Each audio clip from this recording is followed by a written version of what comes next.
Hi, my name is George and I'm currently in the Moscow office of Skyeng English School, having just arrived in Russia from the UK. Sometimes people come up to me and they ask me where my accent is from, so if you have a guess, let me know in the comments below. I've previously worked with non-English speaking students and they have asked me several times to set their accent. Hence, I am here to talk to you about why it's so crucial for your students to learn to understand different accents from all over the world when your students are meeting new people. If your student is learning English as a second language, they're very likely to apply sounds from their native language, as Russian, to English. Make sure to explain to your students that having an accent is not a deal breaker, having an accent does not make them a worse English speaker, and most importantly, your students should not have a language barrier created because of their accent. Fun story, back in the UK I've been asking people what the most attractive accent to them was, and a lot of people have been telling me that it was the Russian accent.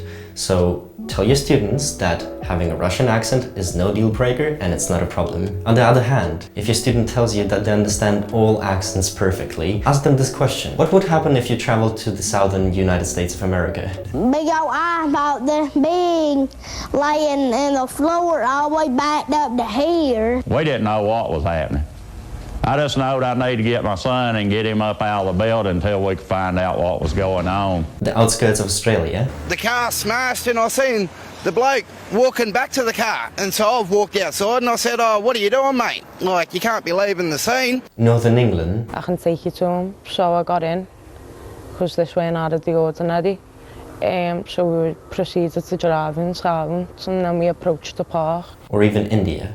While opening the store that this is one community which we can align to, and it has worked for us. That's one community, Calcutta. We love that city. We launched most of our formats there. Does your student now understand why learning accents is important? If your student is interested in the topic of accents and dialects, you can show them a video clip of a real dialect expert at work. For example, here is a video of dialect coach Eric Singer analyzing different accents of Hollywood stars and how they perform in different movies. Brad Pitt, Snatch.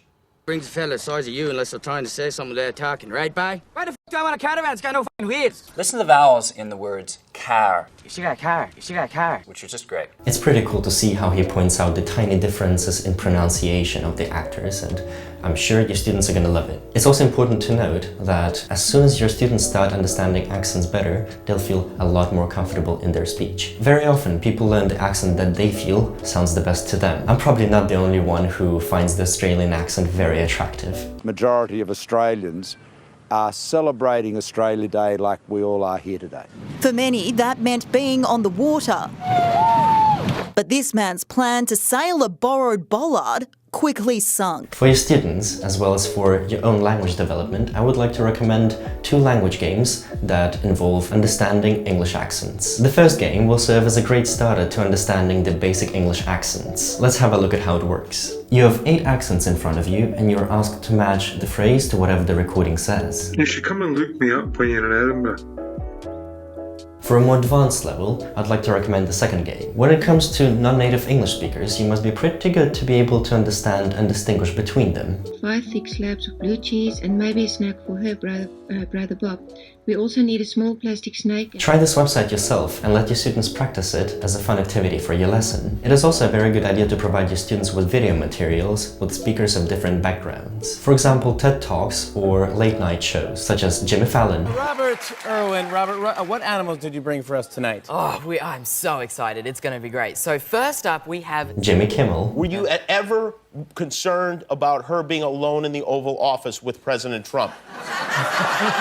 Craig Ferguson. So, how's the pre-9 o'clock CBS? Pre-9 o'clock. None of this would fly. So. Yeah, you'll be all right. Oh, what are you doing TV? You haven't done TV since Mark and Mindy, have you? Jim Jefferies. The NBA playoffs are underway, and as we all know, no sport is more affected by weather than basketball. Not only do the talk show hosts have their own accents, the guests on the shows also have different pronunciations of words. I believe that this is super useful for your students because this is what you're preparing them for in the future. My main point is that it's really important to understand accents, and I really hope that you'll be able to convey this point to your students. And there are several reasons to why that is so. First off, it will help your students have more comprehensive conversations with speakers from all over the globe. Secondly, when you keep learning English with the same teacher over and over again, you are habituated to the same accent and the same pronunciation pronunciation. However, English is not about communicating with one person, but instead with the whole world. Thirdly, if you understand accents properly, you'll be able to communicate with people from all over the world when you're traveling, making friends, or doing business. And my fourth point is that you might even be able to break your language barrier and feel more comfortable being placed in a new situation in a foreign country. So don't just try to teach your students a proper British or an American accent. Don't be afraid to add little words and phrases from different accents all around the world. Figure out what your students' hobbies are or what he or she like to watch on YouTube. Then set them a homework assignment of watching 5 different videos of 5 different accents and ask them to tell you what happened in the videos in the next class. Oh, and also, make sure to like this video and subscribe to our channel. It's a very small thing, but it means a lot to our team. Good luck to you and your students, and see you next time.